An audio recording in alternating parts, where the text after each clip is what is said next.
Hello friends, champions of G YouTube channel में आपका स्वागत है। आज है 22 अप्रैल और 22 अप्रैल से रिलेटेड जितने भी करंट अफेयर्स के क्वेश्चन है आज इस वीडियो में हम देखेंगे। वीडियो खत्म होने के बाद इस पूरे वीडियो की पीडीएफ फाइल की लिंक भी आपको नीचे डिस्क्रिप्शन बॉक्स में दे दी जाएगी, जहाँ पर जाकर के आप रिवीजन के तौर पर पीडीएफ फाइल को डाउनलोड कर सकते हैं। हमेशा की तरह आज के भी इस वीडियो में क्वेश्चंस के साथ मैंने उनकी थोड़ी डिटेल जो है वो शामिल की, ताकि आपको एक्स्ट्रा टाइम वेस्ट ना करना पड़े, यानी कि आपको लिखना ना पड़े। तो सारी फैसिलिटीज़ जो है आपको पीडीएफ फाइल में अवेलेबल करवाई गई है, ठीक है। तो जो स्टूडेंट्स पहली बार इस चैनल से जुड़ रहे हैं वो प्लीज़ चैनल को सब्सक्राइब करिएगा और बेल आइकन को प्रेस कीजिएगा, ताकि नए वीडियो के नोटिफिकेशन आपको मिल सके। और अगर आप हमारे व्हाट्सअप, फेसबुक और टेलीग्राम ग्रुप से जुड़ना चाहते हैं तो उसकी भी लिंक आपको नीचे मिल जाएगी, जहाँ पर जाकर के आप हमारे सोशल प्लेटफॉर्म से जाकर के जुड़ सकते हैं। सो वीडियो को स्टार्ट करते हैं। आज हमारा पहला क्वेश्चन है, world creativity and innovation day, जिसे हम विश्व रचनात्मकता और नवाचार दिवस कहते हैं, यह हर साल कब मनाया जाता है, ठीक है। इसको आप अच्छे से याद कर लीजिएगा। इसको हम world creativity and innovation day भी बोलते हैं, यानी कि इसको विश्व रचनात्मकता और नवाचार दिवस के नाम से जाना जाता है। तो ये भारत में हर वर्ष कब मनाया जाता है, ये आपसे यहाँ पे क्वेश्चन पूछा गया है, ठीक है। तो ये हर साल जो है 21 अप्रैल को पूरे विश्व में जो है मनाया जाता है। तो ये इस साल का जो विश्व संरचनात्मक और नवाचार दिवस है उसका लोगो है। तो हम थोड़ा इसका डिटेल देखते हैं कि क्यों विश्व रचनात्मकता और नवाचार दिवस हर साल जो है पूरे विश्व में 21 अप्रैल को मनाया जाता है। यह जो है पूरे विश्व के जो सतत लक्ष्य हैं, जिसको संयुक्त राष्ट्र संघ के द्वारा घोषित किए गए हैं, उन सतत लक्ष्यों को अगर बहुत जल्दी से हमको पाना है तो उसके लिए हमको काफ़ी प्रयास करना पड़ेंगे। तो जो वैश्विक लक्ष्य हैं उनको पाने के लिए यह रचनात्मकता और नवाचार दिवस हर साल 21 अप्रैल को मनाया जाता है, ठीक है।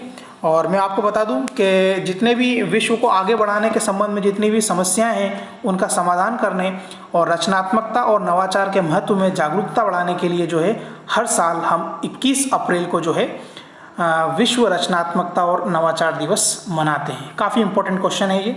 इसके अलावा भी मैं आपको और बता दूं कि world creativity and innovation day की जो शुरुआत है यह 25 मई 2001 को कनाडा के टोरंटो से हुई थी, ठीक है। इसकी शुरुआत जो है वो 25 मई 2001 को हुई थी, लेकिन संयुक्त राष्ट्र संघ ने 27 अप्रैल 2017 से पूरी दुनिया में 21 अप्रैल को इसे हर साल जो है मनाने का निर्णय लिया था, ठीक है। इसको दो तरीके से क्वेश्चन पूछा जा सकता है। पहला तो ये कि इसकी शुरुआत कब हुई, तो ये 25 मई 2001 से, लेकिन संयुक्त राष्ट्र संघ ने पूरे विश्व में इसे मनाना कब से स्टार्ट किया, ये स्टार्ट किया 2017 से, ठीक है। तो ये आप थोड़ा याद रखिएगा। और मैं आपको बता दूं संयुक्त राष्ट्र संघ की जो स्थापना है वो आप लोगों को पता है, कई बार मैं बता चुका हूँ, ये हुई है 24 अक्टूबर 1945 को, ठीक है। तो हाल ही में एक बार मैं फिर से रिवीजन करवा देता हूँ आपको। हाल ही में विश्व रचनात्मकता और नवाचार दिवस जो है कब मनाया गया, ये मनाया गया 21 अप्रैल को। काफ़ी इंपॉर्टेंट क्वेश्चन है ये। अगला प्रश्न है, हाल ही में किस बैंक के द्वारा लॉकडाउन के चलते वॉइस बैंकिंग की जो है वो शुरुआत की गई है। तो ये भी काफ़ी अच्छा क्वेश्चन है। आप सभी लोगों को पता होगा कि लॉकडाउन के कारण जो है लोग घर से बाहर नहीं निकल पा रहे हैं। तो जितने भी बैंकिंग है और जितने भी प्राइवेट बैंक और गवर्नमेंट बैंक की जो सेक्टर्स है वह जितने भी कस्टमर्स हैं उनको जो है डिजिटली पेमेंट मतलब लेन देन करने के लिए प्रोत्साहित कर रहे हैं। तो उसी कड़ी में है लॉकडाउन के चलते वॉइस बैंकिंग यानी कि आवाज़ के माध्यम से बैंकिंग सेवाएं प्रदान करने की शुरुआत जो है ये हाल ही में ICICI बैंक के द्वारा की गई है, ठीक है। तो इसकी थोड़ी डिटेल देखते हैं। ICICI बैंक कई एग्जाम्स में इसका फुल फॉर्म भी पूछा जाता है। तो इसका पूरा नाम है industrial credit and investment corporation of India, ठीक है। ये आप चाहें तो नोट कर सकते हैं, ये ICICI बैंक का पूरा नाम है। इन्होंने अपने ग्राहकों को जो है वो ऑनलाइन प्लेटफॉर्म पर लाने के लिए अमेजन अलेक्सा और गूगल असिस्टेंस पर वॉइस बैंकिंग सेवाओं की जो है नई सुविधा शुरू की है।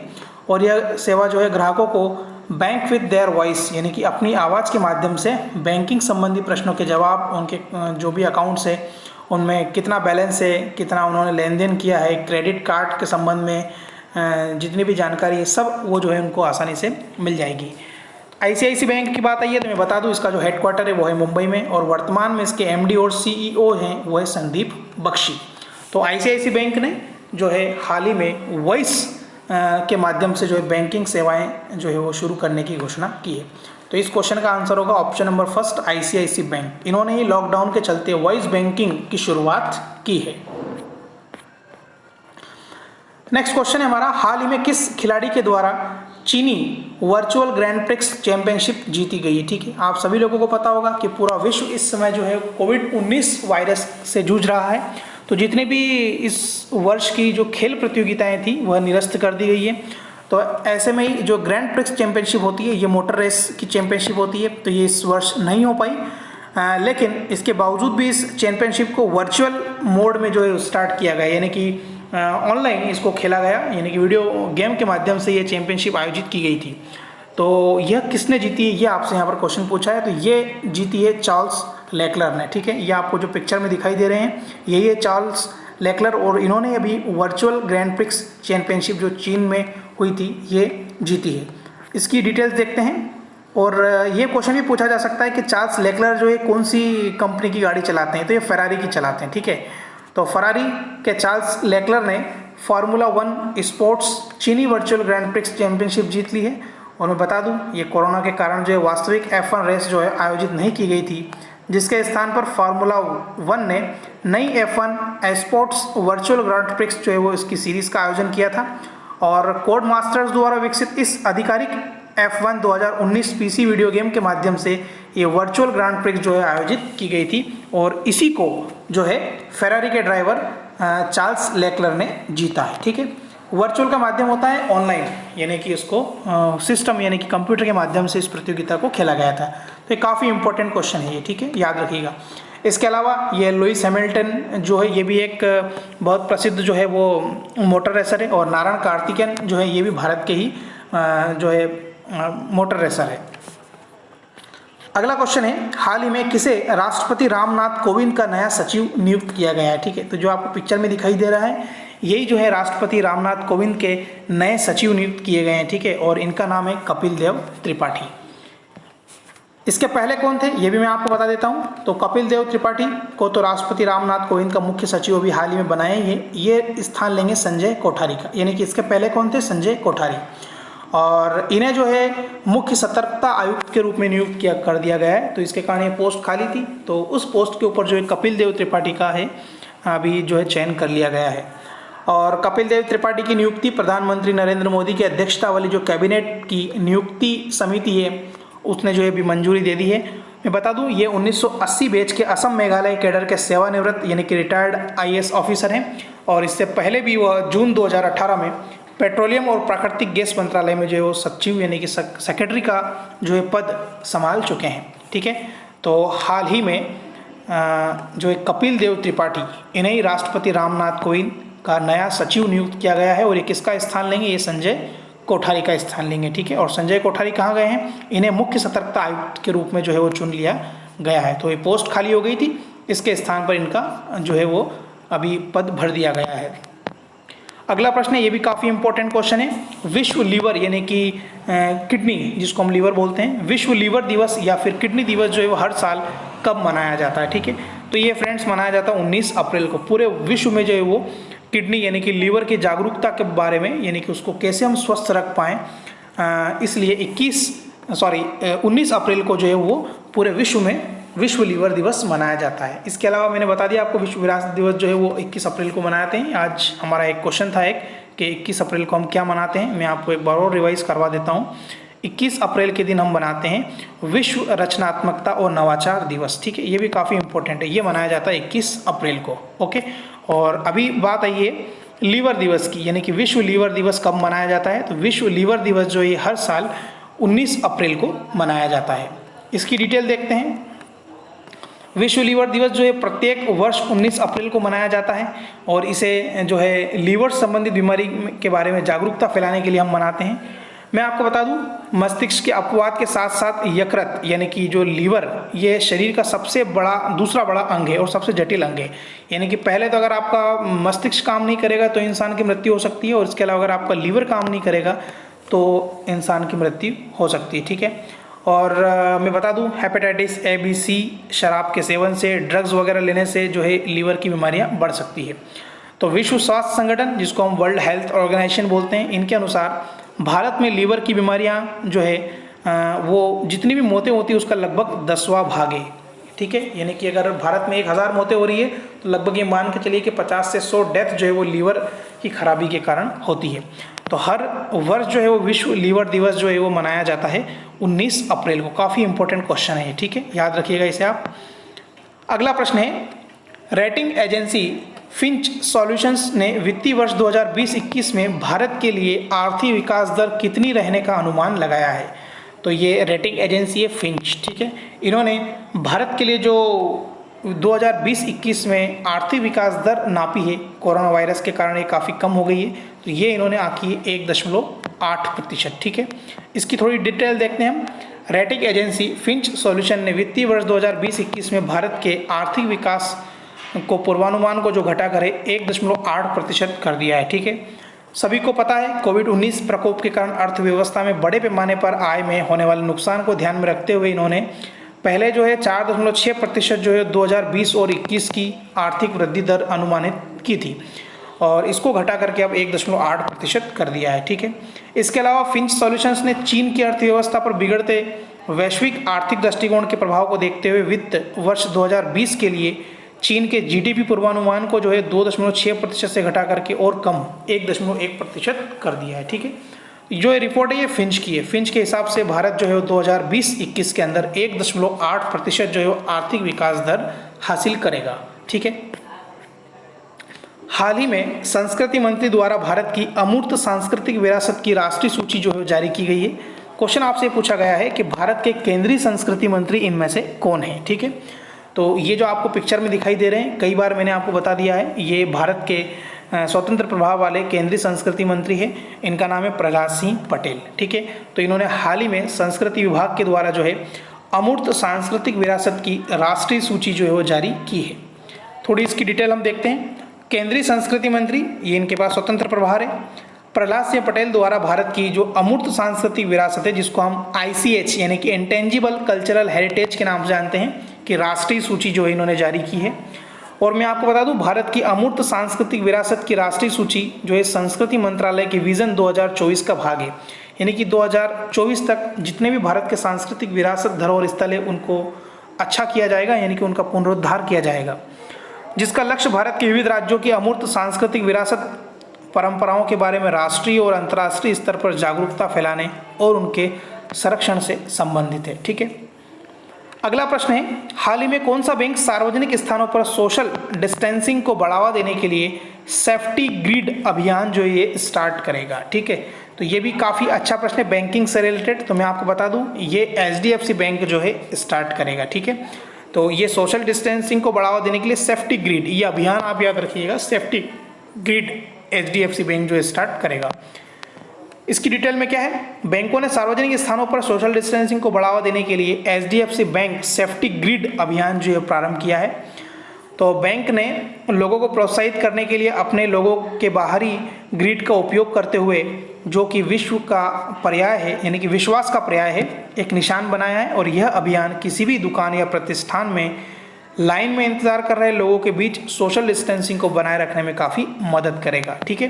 तो ये याद रखिएगा आप, हाल ही में सेफ्टी ग्रिड अभियान जो चलाया है, ये चलाया है HDFC बैंक ने। इसके अलावा थोड़ी सी और डिटेल देख लेते, क्या है ये सेफ्टी ग्रिड। सेफ्टी ग्रिड को विभिन्न खुदरा दुकान जैसे कि फार्मेसी हुई, किराना की जितनी भी शॉप्स हैं, वो ATM के सामने, वहाँ पर जो ये सेफ्टी ग्रिड बनाया जाएगा। और यह सेफ्टी ग्रिड विश्व स्वास्थ्य संगठन द्वारा निर्देशित 1 मीटर की दूरी के तहत बनाया जाएगा। यानी कि WHO ने जो सेफ्टी के संबंध में नियम दिए हैं कोरोना वायरस के चलते, उसी को ध्यान में रखते हुए सेफ्टी ग्रिड बनाया जाएगा। HDFC के द्वारा किया जा रहा है। तो मैं बता दूं, HDFC बैंक का जो मुख्यालय है, यानी कि हेडक्वार्टर मुंबई में है, और HDFC बैंक के जो प्रबंध निदेशक है वो है आदित्यपुरी। याद रखिएगा, ये काफ़ी महत्वपूर्ण क्वेश्चन है। हाल ही में सोशल मीडिया प्लेटफॉर्म फेसबुक ने किस देश में थर्ड फैक्ट चेकिंग सिस्टम जो है वो शुरू करने की घोषणा की है। तो ये अभी आप लोगों को पता होगा, जितनी भी फेक न्यूज़ वगैरह आ रही है, कोई किसी का व्हाट्सअप हैक कर रहा है, कोई किसी की फेसबुक ID हैक कर रहा है, ठीक है। तो उसी को चलते third party fact checking system की जो शुरुआत है बांग्लादेश में हुई है, ठीक है। तो क्या होगा third party fact checking system में, ये थोड़ा डिटेल में हम देखते हैं। फेसबुक ने बांग्लादेश में जो है third party fact checking system के लिए भारत की फैक्ट चेकिंग वेबसाइट बूम के साथ एक साझेदारी की है, ठीक है। यह फैक्ट चेकिंग सिस्टम तस्वीर और वीडियो सहित स्टोरी की जो है वो समीक्षा करेगा, रेटिंग करके देश में जितने भी फैलने वाले जो फ्रॉड न्यूज़ है, फेक न्यूज़ जिसको हम बोलते हैं, उसको रोकने के ऊपर जो है केंद्रित होगा। यानी कि हम जो भी न्यूज़ वगैरह दें, अगर किसी व्हाट्सएप और फेसबुक के माध्यम से अगर वो वायरल हो रही है, अगर वो सही है तो कोई बात नहीं, इसके अलावा अगर वो फेक न्यूज़ है तो वो इस third party fact checking system के माध्यम से वो धीरे धीरे जो है वो कम हो जाएगी। फेसबुक के जो मुख्य कार्यकारी अधिकारी है उसका नाम आपको पता है, मार्क जुकरबर्ग है, और फेसबुक का जो हेडक्वार्टर यानी कि मुख्यालय वो अमेरिका में स्थित कैलिफोर्निया में है। ठीक है, तो काफ़ी इंपॉर्टेंट क्वेश्चन है ये। मैं एक बार फिर से आपको बता देता हूँ, हाल ही में सोशल मीडिया प्लेटफॉर्म फेसबुक ने किस देश में जो है third party fact checking system शुरू किया है, तो ये बांग्लादेश में किया है। ठीक है, अगला क्वेश्चन है, प्रसिद्ध एनिमेटर फिल्म निर्देशक और निर्माता जीन डिच का हाल ही में निधन हो गया है, इन्हें निम्न में से कौन सा पुरस्कार दिया गया था। तो ये जो आपको पिक्चर में दिखाई दे रहे हैं दो बच्चों के साथ में, यही है प्रसिद्ध फिल्म निर्देशक, निर्माता और एनिमेटर जिनका नाम था जीन डिच, और इन्हें ऑस्कर पुरस्कार जो कि काफ़ी प्रसिद्ध पुरस्कार है यह प्राप्त हुआ था। थोड़ी डिटेल देखते हैं। ऑस्कर जीतने वाले एनिमेटर, फिल्म निर्देशक और निर्माता जीन डिच का जो है वो निधन हो गया है, और इनके फिल्म मुनरो के लिए इन्हें 1960 में एनिमेटेड शॉर्ट फिल्म की श्रेणी में ऑस्कर पुरस्कार मिला था। ये याद रखिएगा कब मिला था, ये 1960 में इन्हें मिला था। इसके अलावा उन्होंने टॉम एंड जेरी जो काफ़ी एक प्रसिद्ध कार्टून है, और पॉपाई द सेलर श्रृंखला के लिए कुछ एपिसोड भी जो है वो टेलीकास्ट किए थे, और इन्हें 2004 में एनिमेशन में दिए गए आजीवन योगदान के लिए विंसोर मैकके पुरस्कार से सम्मानित भी किया गया है। लेकिन इनका प्रसिद्ध पुरस्कार था ऑस्कर पुरस्कार। तो आप याद रखिएगा, जीन डिच जो थे ये एनिमेटर, फिल्म निर्देशक और निर्माता निर्देशक भी थे। अगला प्रश्न है, हाल ही में भारतीय क्रिकेट कंट्रोल बोर्ड जिसको हम बोलते थे बीसीसीआई, ठीक है, इसको आप याद रखिएगा, इसका फुल फॉर्म भी एग्जाम में पूछा जाता है, जिसको हम बोलते हैं board of control for cricket in India. और इन्होंने हाल ही में एक जागरूकता के लिए यानी कि कोरोना वायरस जागरूकता के लिए एक फोर्स का गठन यानी कि एक कमेटी का गठन किया है। तो इसका नाम क्या है, ठीक है, ये आपसे यहाँ पर पूछा गया है। ठीक है, तो काफ़ी इंपॉर्टेंट है ये, तो इसको हम बोलेंगे टीम मास्क फोर्स। तो टीम मास्क फोर्स जो है ये भारतीय क्रिकेट कंट्रोल बोर्ड के जो सदस्य हैं उन्होंने कोरोना वायरस जागरूकता के लिए इसे लॉन्च किया है, टीम मास्क फोर्स। ये देखिए आप यहाँ पे, ये आपको डायग्राम में दिखा रखा है। विराट कोहली जो ये अपने मुंह पर मास्क पहने हुए हैं, सचिन तेंदुलकर ने पहना हुआ है, सौरव गांगुली ने पहना हुआ है। ठीक है, तो इन्होंने ही जो है हाल ही में कोरोना वायरस जागरूकता के लिए टीम मास्क फोर्स का गठन किया है। थोड़ी इसकी डिटेल देखते हैं क्या है ये। तो भारतीय क्रिकेट कंट्रोल बोर्ड जिसको हम बीसीसीआई बोलते हैं, और इसका हेडक्वार्टर जो है मुंबई का वानखेड़े स्टेडियम है। और मैं बता दूं आपको कि भारतीय क्रिकेट कंट्रोल बोर्ड जो है इसकी स्थापना 1928 में हुई थी। ठीक है, 1928 में। इन्होंने सार्वजनिक स्थानों पर मास्क पहनने के लिए प्रोत्साहित करने के लिए और कोविड-19 महामारी से लड़ने में सहयोग प्रदान करने के लिए हाल ही में एक वीडियो बनाया है। और बीसीसीआई ने कहा है कि सार्वजनिक स्थानों पर आप मास्क पहनें, और इसके लिए जागरूकता फैलाने के लिए ही इन्होंने एक टीम मास्क फोर्स का गठन भी किया है, और इसके लिए एक वीडियो जारी किया गया है। और इस वीडियो में मैं आपको बता दूं, विराट कोहली, सचिन तेंदुलकर, सौरव गांगुली, स्मृति मंदाना, ये हमारी महिला क्रिकेटर है, रोहित शर्मा, हरभजन सिंह, हरमनप्रीत कौर, वीरेंद्र सहवाग, राहुल द्रविड़ और मिताली राज, इन्होंने मास्क पहनने के महत्व के बारे में बताया है। ठीक है, और बीसीसीआई के अध्यक्ष आपको पता है सौरव गांगुली है, और इसका हेडक्वार्टर मुंबई का वानखेड़े स्टेडियम है, और इसकी स्थापना 1928 में हुई है, ये मैंने आपको बताया है। अगला और काफ़ी महत्वपूर्ण प्रश्न है, विश्व पृथ्वी दिवस यानी कि वर्ल्ड अर्थ डे जो है कब मनाया जाता है। ठीक है, तो ये हर साल जो है 22 अप्रैल को मनाया जाता है। तो पृथ्वी दिवस जो एक वार्षिक आयोजन है जिसे हर साल 22 अप्रैल को पूरी दुनिया में मनाया जाता है, और किस लिए, पर्यावरण संरक्षण के लिए। ठीक है, हमें पृथ्वी को बचाना है और इसको कैसे सुरक्षित रखना है, इसके बारे में जागरूकता फैलाने के लिए हर साल 22 अप्रैल को विश्व पृथ्वी दिवस मनाया जाता है। इसकी जो स्थापना है वो अमेरिकी सीनेटर जेरोल्ड नेल्सन ने 1970 में पर्यावरण शिक्षा के रूप में की थी, और अब जो है इसे लगभग 192 से भी अधिक देशों में हर साल जो है मनाया जाता है, विश्व पृथ्वी दिवस। तो फ्रेंड्स, ये थे 12 करंट अफेयर्स के क्वेश्चन। अब हम कुछ स्टैटिक जीके के यानी कि जनरल नॉलेज के क्वेश्चन डिस्कस करते हैं। आज का हमारा पहला क्वेश्चन है, निम्न में से किस रंग का जो है अपवर्तनांक सबसे ज़्यादा होता है। तो ये काफ़ी महत्वपूर्ण क्वेश्चन है स्टैटिक जीके यानी कि विज्ञान का। तो मैं बता दूं आपको कि बैंगनी रंग जो है इसका अपवर्तनांक जो है वो सर्वाधिक होता है, ये आप अच्छे से याद रख लीजिएगा। ठीक है, किस रंग का अपवर्तनांक सबसे ज़्यादा होता है, बैंगनी रंग का होता है। और किसका कम होता है, तो जो लाल रंग है ना, इसका अपवर्तनांक जो है वो कम होता है, जबकि बैंगनी रंग का अपवर्तनांक सबसे ज़्यादा होता है। इसके विपरीत अगर आपसे पूछ ले कि तरंग धैर्य किसकी ज़्यादा होती है, अपवर्तनांक की जगह अगर यहाँ पे वेवलेंथ यानी कि तरंग धैर्य की बात आ जाए तो लाल रंग की जो तरंग धैर्य है वो सबसे ज़्यादा होती है और बैंगनी रंग की तरंग धैर्य वेवलेंथ जो है वो सबसे कम होती है। ठीक है, इसके अलावा अगर आपसे प्रकीर्णन की बात कर ले, यहाँ पर अगर अपवर्तनांक न आए और उसकी जगह आ जाए प्रकीर्णन, किस रंग का जो है प्रकीर्णन सबसे कम होता है, तो सबसे कम जो है प्रकीर्णन लाल रंग का होता है, यानी कि फैलता कम है लाल रंग। इसीलिए जो सिग्नल्स वगैरह है, रेडनिंग सिग्नल्स वगैरह जो बनाए जाते हैं वो लाल रंग का प्रकीर्णन कम होने के कारण ही बनाए जाते हैं, जबकि बैंगनी रंग का प्रकीर्णन यानी कि इसका फैलाव ज़्यादा होता है, इसलिए इसके सिग्नल्स सूचक जो होते हैं वह नहीं बनाए जाते हैं। तो 3 या 4 क्वेश्चन यहाँ से बनते हैं। पहला अपवर्तनांक मैंने आपको बता दिया बैंगनी रंग का ज़्यादा होता है और लाल रंग का कम होता है। तरंग धैर्य की बात करें तो लाल रंग की तरंग धैर्य ज़्यादा होती है, बैंगनी रंग की कम होती है। और प्रकीर्णन की बात करें तो लाल रंग का प्रकीर्णन कम होता है जबकि बैंगनी रंग का प्रकीर्णन सबसे ज़्यादा होता है।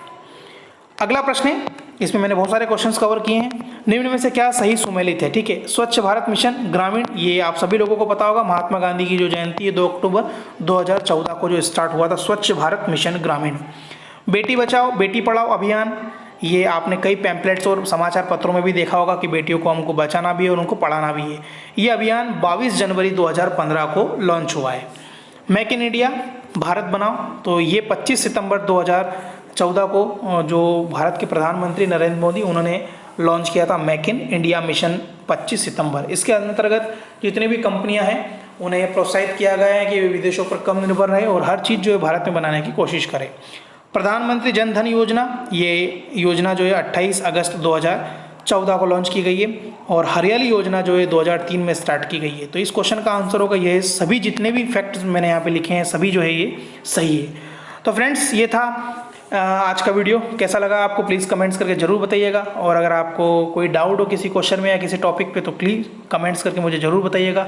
फिर मिलते हैं एक नए वीडियो 23 अप्रैल के साथ, तब तक गुड बाय, टेक केयर।